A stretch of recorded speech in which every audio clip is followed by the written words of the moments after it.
To fend off the mutant, you should do so only at your own risk, and only if equipped with animal trainer-approved padded mittens, sold separately. Advance rabies for going mutant. Bat Boy represents all that is crass and despicable in American culture. Al Gore. I lost 50 pounds and grew all my hair back thanks to Bat Boy. He's amazing. Jean Troy. Someday I will make Bat Boy my prison wife. Chuck Norris. The global chemical and pharmaceutical companies pay a lot of money to make sure books like this don't get released. Thank God they missed this one. Robert Augustus. You're a tramp, Bat Boy. I don't care what you say. You a tramp.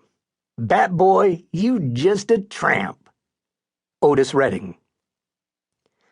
More than Jay Gatsby, more than Huckleberry Finn, more than even Diane Sawyer, Bat Boy stands alone as this country's emblem of our resplendent yet ineluctable American dream.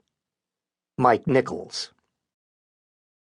While it is true that we in this nation remain free to be idiotic, it does not necessarily follow that we must be idiotic in order to be free. Mumford Jones.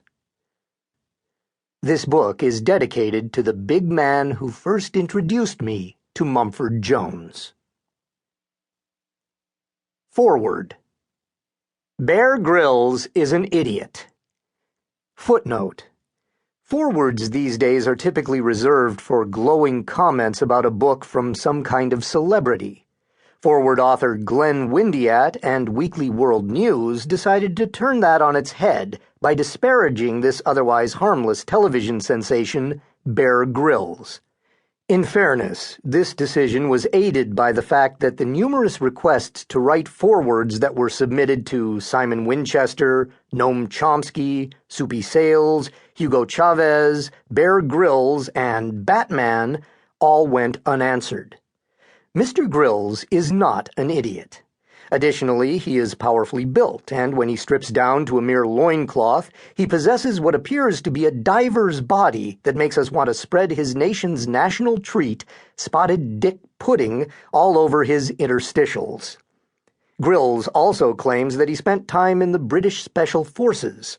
That alone is enough to make our Argentinian Falkland Islander staff member cower in our coat closet muttering, "Dios mío," and wishing we were never linked to the comment above.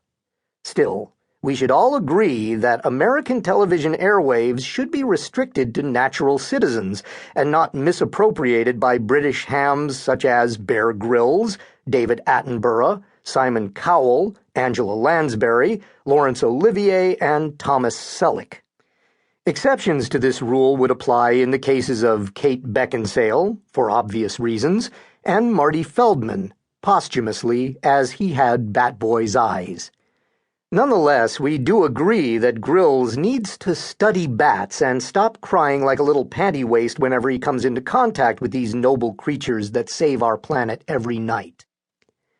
Grylls, a popular television host, disparages bats every chance he gets, popping his head outside an Ecuadorian cave in the Andean jungle.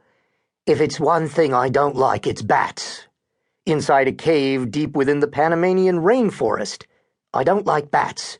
They bite and have rabies." In his interview with Outside Magazine, "I hate bats." How can an outdoor expert who injects himself into the most untamed areas of Earth make such inane comments? How can he spread dangerous misinformation on bats to the millions of couch-bound Americans watching his choreographed mock struggle to survive? As responsible members of this planet's ecosystem, we cannot tolerate Bear's batitude. Sure, it's okay to delight in watching this telegenic, strapping young man traverse jungles, eating elephant dung, mealworm grubs, and discarded, decaying animal carcasses to survive. But when the man disparages bats, that must not be taken sitting down. Bats save our planet nightly by eating millions of tons of harmful insects. Should something happen to our bat population, as you will see in this book, the consequences would destroy our ecosystem.